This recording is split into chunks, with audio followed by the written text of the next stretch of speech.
साथियों नमस्कार। आज आपके सामने एक बार फिर से मैं अपनी लिखी हुई ये खूबसूरत कहानी अनामिका आपके सामने पेश कर रहा हूँ। उम्मीद है आपको जरूर पसंद आएगी। अगर पसंद आती है तो मेरे YouTube चैनल प्रदीप परवाना छाया को जरूर सब्सक्राइब कीजिएगा। आइए कहानी की शुरुआत करते हैं। तपन ने कराहते हुए धीरे धीरे अपनी पलकें खोली। दर्द और ऐंठन से उसका पूरा शरीर जैसे जड़ हो गया था।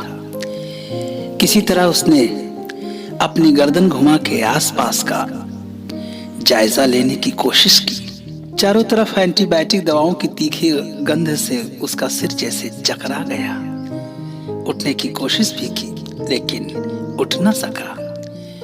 तभी समीप ही एक खनकती हुई सुरीली सी आवाज ने उसे चौंका दिया।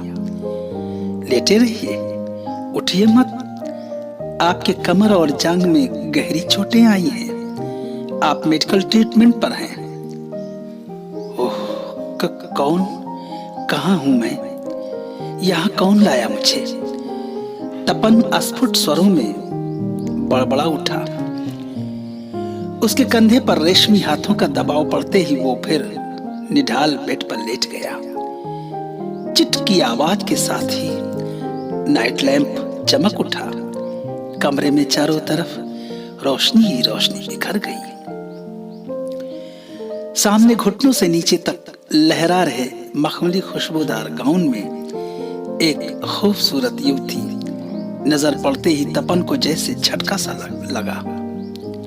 पूरे शरीर में जैसे सर से पैर तक बिजली कौंध गई। तुम अनामिका? हाँ मैं हूं अनामिका, वही अनामिका जिसे आपने अतीत के पन्नों में समेटकर अपने जीवन से दूर फेंक दिया था। आप पुरुष है ना? भूल जाना आपकी फितरत है। विस्मृत कर देना पुरुषों की नैसर्गिक प्रवृत्ति होती है। परंतु मैं भावनाओं की जोगन नारी हूं जिसे कुछ भी भूल पाना सर्वथा संभव है। अनामिका ने मुस्कुराते हुए चम्मच में दवाएं भरी और तपन के होंठों से टिका दिया। तपन के होंठ जैसे पत्थर के हो गए थे। आंखें अपलक अनामिका के दिव्य मुखड़े पर टिकी हुई थी। सब कुछ तो वही है, कुछ भी तो नहीं बदला। वही दिव्य इंदु ज्योति सी आलोकित मुखड़ा, काली कजरारी खंजन पंछी की तरह चंचल मदहोश आंखें, नरगिसी नव पुष्पित पल्लवित बरखा की पहली फुहार में भीगे हुए होठों की कंपित लड़ियां। उफ! चम्मच का स्पर्श पाते ही जैसे वो गहरी नींद से जगा।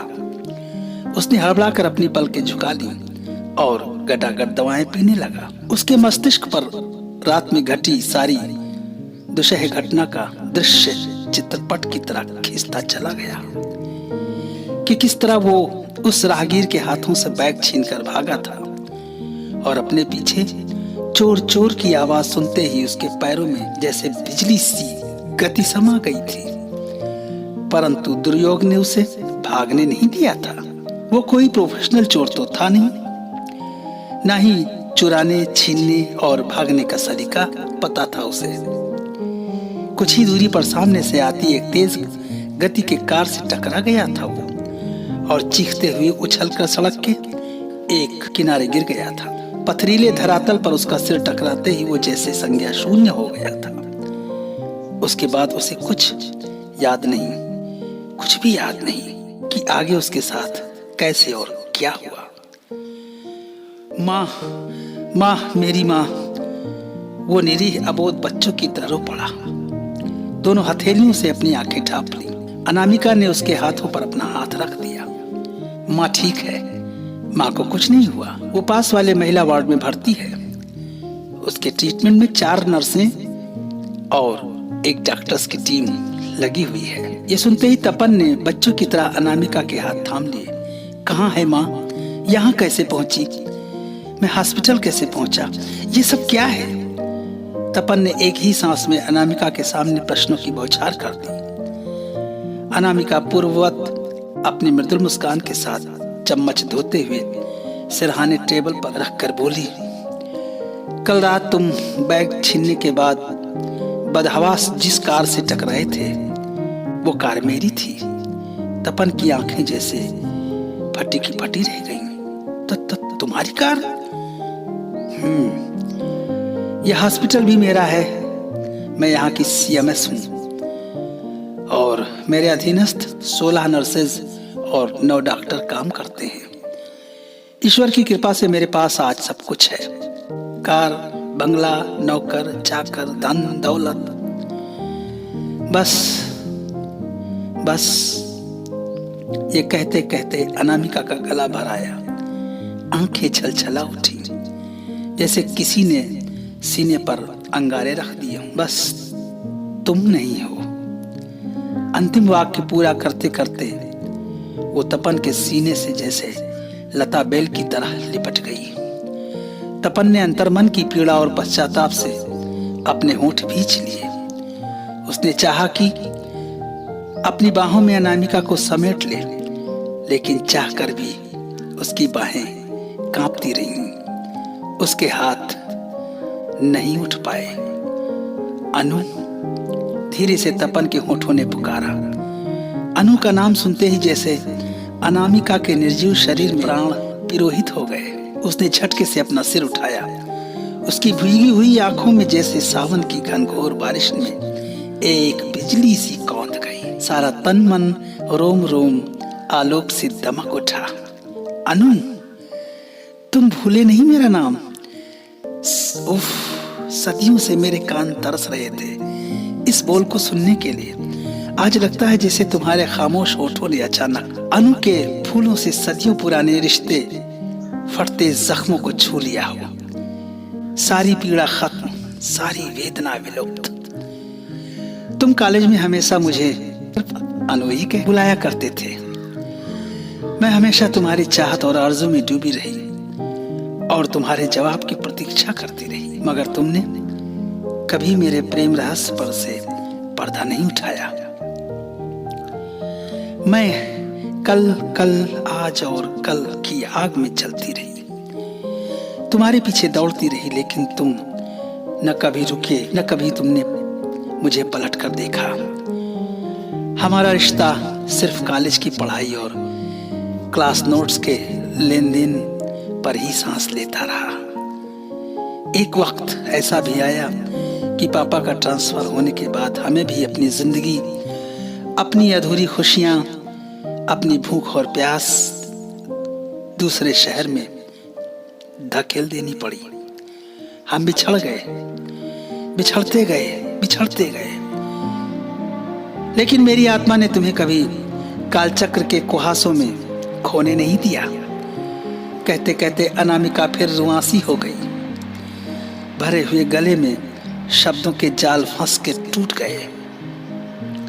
भीगी हुई आंखों में तपन का खामोश चेहरा बनने बिगड़ने लगा। तपन ने अपनी उंगली के पोरों से उसके पलकों के आंसुओं को रोक लिया। अनु, मैं बहुत कमजोर इंसान हूं। मेरी कमजोरी ने ही मुझे आज इस शर्मनाक मोड़ पर लाकर खड़ा कर दिया है। मैंने कभी तुम्हारी शक्ति और आत्मबल का सम्मान नहीं किया। तुम्हारी निष्ठा और पवित्र प्रेम का सामना कभी नहीं कर पाया। सचमुच कितना बड़ा बुज़दिल और कर्महीन इंसान हूं मैं। तुम अपनी मेहनत और लगन संकल्प से कहां पहुंच गई और मैं अपने कमजोर पैरों के साथ परिस्थितियों के दलदल में धंसता चला गया। पढ़ाई पूरी की, नौकरी की खोज में दर दर की ठोकरें खाता रहा। नौकरी नहीं मिली, मेरे हालात मेरे खिलाफ बदतर होते गए। मैं अपने बीमार बूढ़ी माँ को लेकर महानगर की गलियों में रोटी और दवा खोजता रहा। दुर्भाग्य ने मुझे कभी चैन से बैठने नहीं दिया। मैं कहते कहते तपन के शब्द पश्चाताप और लज्जा के बोझ से दब गए। अनामिका ने दूसरी दवा का चम्मच भरा और तपन के होंठों पर रख दिया। नहीं तपन, तुम कमजोर नहीं हो, लेकिन तुमने अपने आत्मबल को कभी नहीं पहचाना। कभी तुमने अपने आप को उठने ही नहीं दिया। तुम सिर्फ सरकारी नौकरियों और चमकदार भव्य पदों के पीछे भागते रहे। उस अंधी दौड़ में तुमने अपनी प्रतिभा और काबिलियत को भी अपने पैरों के नीचे कुचल डाला। जल्दी से अमीर बनने की चाह और बुलंदियों तक एक ही झटके में पहुंचने की छटपटाहट में आपने अपने अमूल्य जीवन की आहुति दे दी। साथ ही मेरे निस्वार्थ, पवित्र और आदर्श प्रेम का भी तर्पण कर डाला। मैंने भी कॉलेज की शिक्षा पूर्ण करने के बाद सिविल सर्विसेज के पीछे दौड़ लगाना शुरू कर दिया था। कई सालों तक बहुत हाथ पांव मारे, लेकिन कहीं भी कोई ठौर ठिकाना नहीं मिला।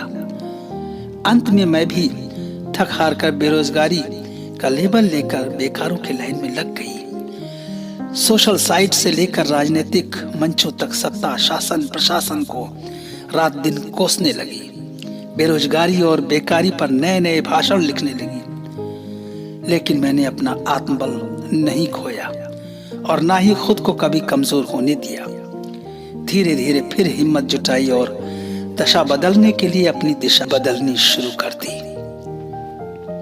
मेडिकल फील्ड में पदार्पण किया। पूरी मेहनत, लगन और अटूट निष्ठा के साथ लक्ष्य को साध लिया। अतीत के सारे अपवादों, विवादों को पीछे धकेल कर अपने मार्ग स्वयं खोजे। आज सफलता और पूर्णता मेरे लिए विजय ध्वज लेकर मेरे सामने खड़ी है। बड़े बड़े मंत्री, मिनिस्टर, IAS, PCS अफसर मेरे हॉस्पिटल में अंदर ट्रीटमेंट मेरे स्ट्रेचर पर लेटे रहते हैं। कहते कहते अनामिका के शब्द गर्व और स्वाभिमान से कठोर हो गए। आंखों में अंतरहर्ष की ज्योति पूरे उत्साह और शक्ति के साथ दमक उठी। तपन ने एक गहरी सांस भरी। काश मैंने भी तुम्हारी पार्श्व प्रेम शक्ति को पहचाना होता, तो आज तुम्हारी शक्ति और आत्मबल की भुजाएं मुझे कभी इस तरह नीचे न गिरने देती और मैं भी तुम्हारे साथ विषम परिस्थितियों के अथाह उत्ताल सागर लहरों को चीरते हुए साथ ही तट की ऊंचाइयों को छू रहा होता। कहते कहते तपन का गला रुंध गया, आंखें सजल हो उठी। अनामिका ने मुस्कुराकर तपन के दोनों कंधे अधिकारपूर्वक थाम लिए। नहीं तपन, अभी भी देर नहीं हुई है। हम बिछड़े थे लेकिन अलग नहीं हुए थे। मेरे अटूट प्रेम की दृढ़ शक्ति ने तुम्हें वापस खींच लिया। सृष्टि हर पवित्र हृदय की आस्था की कड़ी परीक्षा लेती है। मैंने अपनी कर्म भूमि पर अगर विजयश्री की कहानी लिखी, तो आज प्रेम भूमि पर भी अपने अटल प्रेम के माथे पर अपराजिता का नाम लिख दिया है। कहते कहते अनामिका भावावेश में तपन की बाहों में झूल गई। देर तक कमरे में सन्नाटे का साया पसरा रहा। दोनों बिछड़ी हुई आत्माएं अतीत और वर्तमान के साथ आंख मिचौली खेलती रही। शिकवे शिकायतों के बादल उनकी आंखों से बनते बरसते रहे। तुम आराम से बेड रेस्ट करो, मैं थोड़ी देर में वापस आती हूँ। थोड़ा सा माँ के पास ऑडिट कराऊं, फिर आकर सब साथ में ब्रेकफास्ट करते हैं। अनामिका ने उसके गाल पे प्यार से हल्की सी थपकी दी और तेज कदमों से बाहर निकल गई। तपन बैठे बैठे चुपचाप शून्य में छत की ओर ताकता रहा। उसके मन मस्तिष्क में अतीत के पन्ने फड़फड़ा रहे थे। वो बचपन से ही कितना कार्यकुशल और मेधावी छात्र रहा था। कॉलेज के दिनों में भी वो कभी अपने लक्ष्य से नहीं भटका। न दोस्तों की महफिल, न टूर, न सैर सपाटा, न लड़कियों में हाय हेलो, न छात्र राजनीति में घुसपैठ। बस पढ़ाई पढ़ाई पढ़ाई और इसके सिवा कुछ भी नहीं। लेकिन किस तरह परिस्थितियों ने उसे तोड़ मरोड़ कर अपना दास बना लिया था। उसके सारे युवा रंगीन सपने बेकारी और बेरोजगारी की टूटती दीवार में दबकर अंतिम सांस ले रहे थे। अब उसके पास सिर्फ उसकी बूढ़ी बीमार माँ ही बची थी, जिसे वो किसी भी दशा में खोना नहीं चाहता था। अब उसके पास महंगे इलाज के लिए पैसे नहीं थे। फुटकर सस्ती दवाओं से वो सिर्फ अपना और अपनी माँ का मन बहला सकता था। लेकिन सच्चाई तो उसे भी मालूम थी कि उसकी कमजोरी, उसकी बदहाली बहुत जल्द उसके माँ को छीनने वाली है। इसी कश्मकश और आवेश में उसने कल रात शहर के सुनसान हाईवे पर किसी को लूटने जैसी जघन्य अपराध का मन बना लिया था। मगर किस्मत यहाँ भी दगा दे गई। दुर्योग ने यहाँ भी उसे अपना शिकार बना लिया। उसने किसी तरह हिम्मत करके एक पथिक का बैग छीना भी तो अचानक सामने से आती तेज रफ्तार की कार उससे टकरा गई। ये कार अनामिका की थी। ये वही अनामिका थी जो कॉलेज में उसके साथ लोअर क्लासेस से लेकर हायर तक पढ़ती आई थी। वो एक अच्छी दोस्त ही नहीं बल्कि एक सुलझी हुई मृदभाषणी सौम्य एवं मेधावी छात्रा भी थी। वो मन ही मन तपन को अगाध प्रेम करने लगी थी। उसने अपने मन मंदिर का देवता प्रतिस्थापित कर लिया था, परंतु तपन की लक्ष्मण रेखा को वो कभी पार नहीं कर पाई। दोनों के मध्य भौतिक दूरियां बढ़ती गईं, परंतु मानसिक और भावनात्मक रास्ते कभी बंद नहीं हो पाए। खासतौर से तपन के लिए डॉक्टर अनामिका के सीने में अनु सदैव सांस लेती रही। किसी के कदमों की आहट ने उसके सोचों का सिलसिला तोड़ दिया। तपन अतीत की खोह से बाहर निकला। अनामिका वार्डरूम में वापस लौट आई थी। उसके माथे पर तनाव की कुछ लकीरें खींची हुई थी। आंखों में उधेड़बुन का भाव छुपा नहीं पाई थी। उसके हाथ में उसके माँ की कुछ मेडिकल रिपोर्ट्स थी। क्या हुआ? किसकी रिपोर्ट है? तुम कुछ उलझी सी क्यों हो? तपन एक सांस में ही बोल गया। अनामिका ने अपने गले का स्टेथोस्कोप उतार कर टेबल पर रख दिया और धीरे से बोली, तपन, माँ के लीवर में स्टोन है, ऑपरेशन करना पड़ेगा। किडनी में भी इन्फेक्शन है। ये सुनते ही तपन का चेहरा उतर गया। ऑपरेशन करना पड़ेगा? वो बड़बड़ाने लगा। उसका कलेजा जैसे मुंह को आ लगा। उसकी आंखें पथरा सी गईं। बस इतना ही बोल सका। ये कैसे? अब क्या होगा? उसका गला फिर भर आया। उसकी आंखें डबडबा आईं। जी कर रहा था कि खूब चीख चीख के रोए, इससे कि पहले उसके आवेश का बांध टूटता। अनामिका ने उसके सिर पर हाथ रख दिया। डोंट वरी बाबू, सब ठीक हो जाएगा, अधीर मत होना, मैं हूं ना। तपन ने अपनी सांसों पर काबू रखते हुए हवलदिली से पूछा, कितना खर्च आएगा अनु? अनामिका ने धीरे से आह भरते हुए कहा, यही कोई 2.5-3 लाख। ओ गॉड! तपन ने अपना सिर पकड़ लिया जैसे किसी ने उसके सिर पर कोई भारी चीज रख दी हो। मेरे पास तो 2,500-3 हजार भी नहीं। मैं कहां से लाऊंगा इतनी बड़ी रकम? अब क्या होगा भगवान? ये दिन दिखाने से पहले तू मेरी जान क्यों नहीं ले लेता? कहते कहते तपन बच्चों की तरह फूट फूट के रो पड़ा। अनामिका ने उसका सिर अपने सीने में छुपा लिया और बालों को सहलाने लगी। क्यों अधीर हो रहे हो तपन? वो मेरी भी तो माँ है। तुम मेरे हो, मेरा सब कुछ तुम्हारा ही तो है बाबू। क्या माँ मेरी नहीं है? फिर ये जो पैसे कल रात तुमने लूटे थे किस दिन काम आएंगे? इतना कहते कहते अनामिका ने झटके से बेडशीट के नीचे से वो बैग खींच लिया और उसके आगे सारे रुपए उड़ेल दिए। देखो ना, पूरे 5 लाख हैं। वो रुपयों को उलटते उलटते एक बारगी मुस्कुरा उठी। उसकी बुझी हुई आंखों में बिजली सी कौंध गई। सामने बिखरे हुए रुपयों को देखकर तपन सिर से पांव तक सिहर उठा। आत्मा जैसे फट गई। पागलों की तरह कभी वो अनामिका को तो कभी रुपयों को देखता रहा। मारे लज्जा और ग्लानि से जैसे जमीन में धंसा जा रहा था। वो क्या सोच रहे हो? कुछ नहीं, ये पैसे नहीं, मेरे गुनाह हैं, मेरी जिंदगी के कलंक हैं, मेरे घायल आत्मा के बोझ हैं। इन्हें हटा दो, इन्हें हटा दो मेरे सामने से, प्लीज अनामिका, हटा दो, हटा दो इन्हें मेरे नजरों के सामने से। ये जिस इंसान के खून पसीने की कमाई है उसे वापस कर दो अनु, प्लीज उसे वापस कर दो। अब मैं और नहीं झेल सकता। अनामिका ने जैसे व्यंगात्मक अंदाज से अपने होंठ सिकोड़ लिए।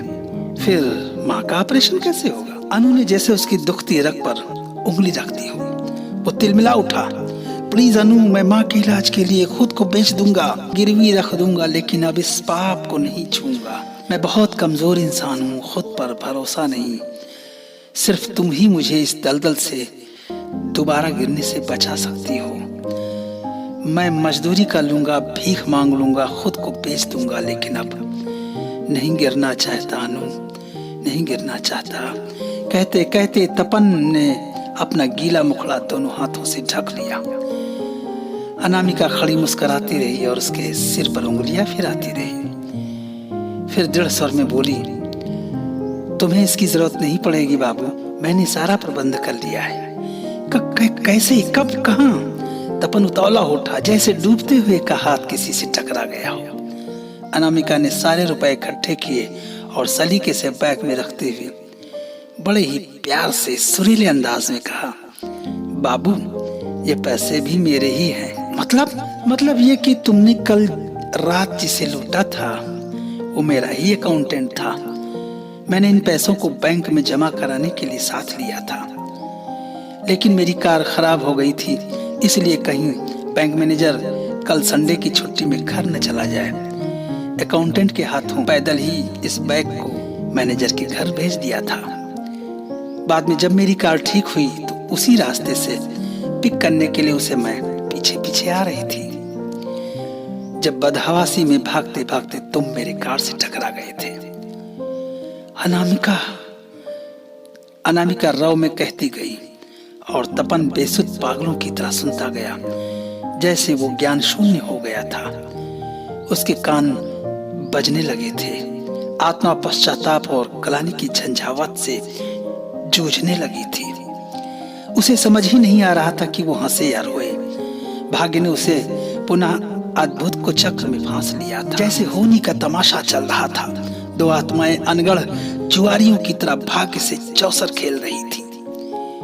क्या हुआ बाबू, कहाँ खो गए? नहीं अनामिका, नहीं, खो तो मैं पहले गया था, अब तो लौट आया हूँ। जहाँ तुम्हारी जैसी दिव्य आत्माएं प्रेम और संकल्प की देवियां होंगी, वहां कोई खो कैसे सकता है।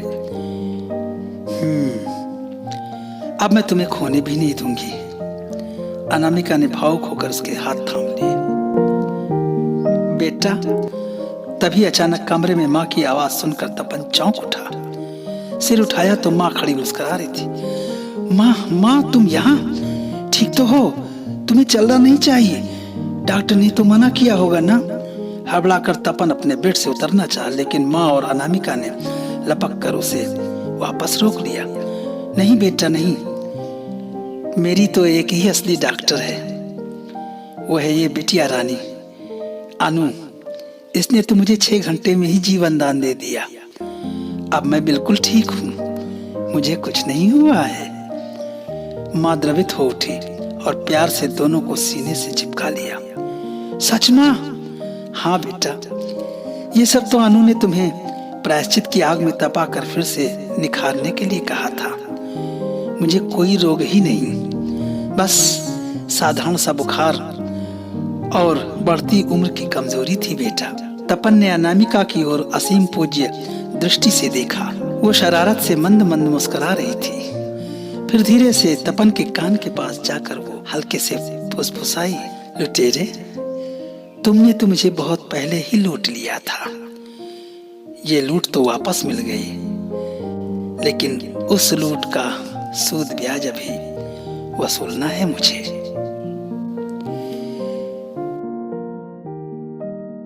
धन्यवाद आपका तन्मय होकर इस कहानी को सुनने के लिए। दोस्तों, मुझे यकीन ही नहीं, पूरा विश्वास है कि आपको ये कहानी जरूर पसंद आई होगी। अगर पसंद आई हो तो आप अपनी राय, अपने सुझाव कमेंट बॉक्स में जरूर जाहिर करें और हमारे YouTube चैनल प्रदीप परवाना छाया को जरूर सब्सक्राइब करें और नोटिफिकेशन के लिए बेल आइकन को दबाना न भूलें। जय हिंद, जय भारत।